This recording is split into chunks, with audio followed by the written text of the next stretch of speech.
Tibancara tengku taputamong sifat 20 di dalam kalimat la ilaha illallah.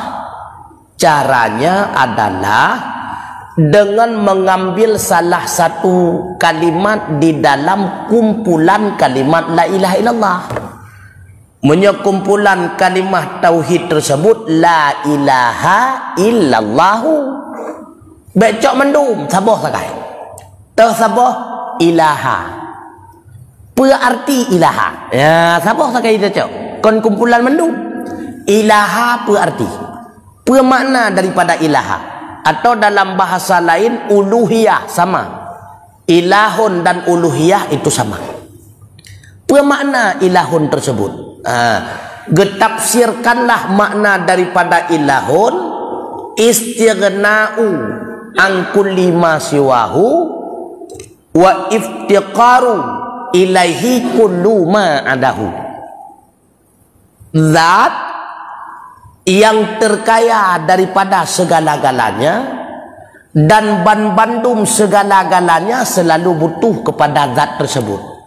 Yang arti ilahun.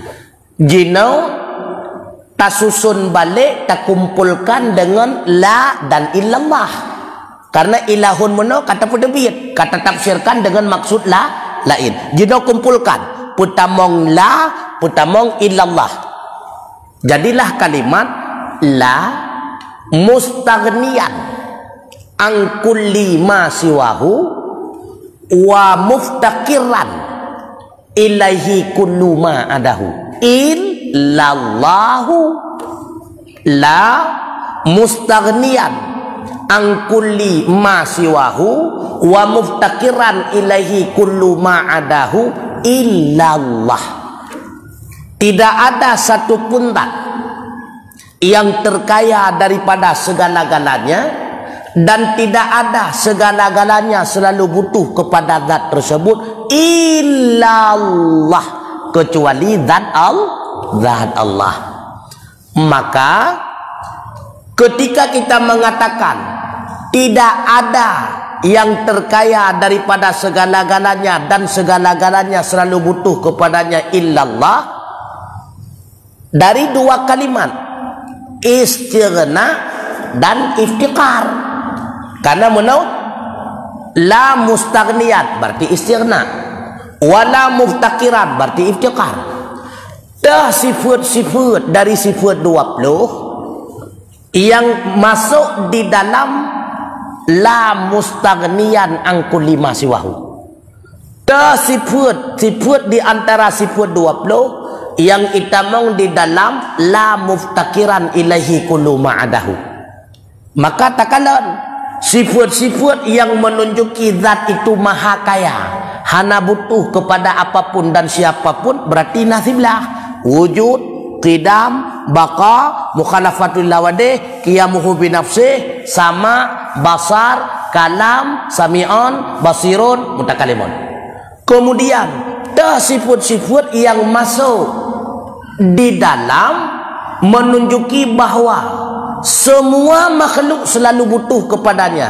Rupanya kita mengkenan wahdaniyah, qudrah, iradah, talab, hayun, wahdaniyah, qudrah, iradah, ilmu, hayah, qadirun, muridun, alimun, hayun, tikurung bah. Berarti si kurung boh itunya bahawa bandung makhluk perlaya kepadanya karena dianya memiliki si kurung boh sifat tersebut, dan dianya hantam pernah butuh kepada makhluk karena dianya itu memiliki sebelah boh sifat tersebut.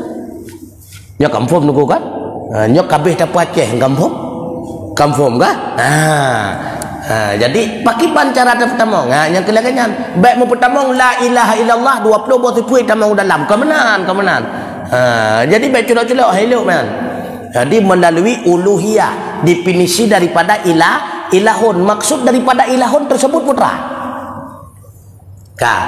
Maka ketika tapilah-pilah lam istighna itamong sebelah boh sifat. Yang sebelah boh sifat yang itamong lam istighna tersebut ada yang dimaksud dengan sifat nafsiyah. Ada yang dimaksud dengan sifat salbiyah, ada yang dimaksud dengan sifat ma'ani dan maknawiyah.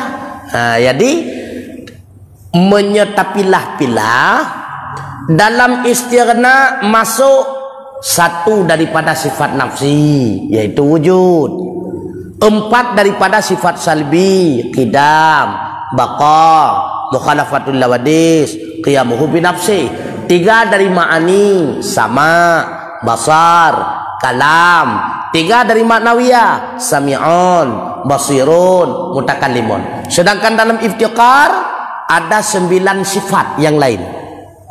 Ada 9 sifat yang lain yang terdiri dari bahagian 20 sifat yang wajib. Maka dalam iftiqar masuk 9 sifat. Dari 9 sifat tersebut satunya adalah sifat salbi, wahdaniyah. 4 sifat ma'ani, qudrah, iradah, ilmu, hayya. 4 yang lainnya adalah sifat ma'nawiyah, qadirun, muridun, alimun, hayyun. Kadago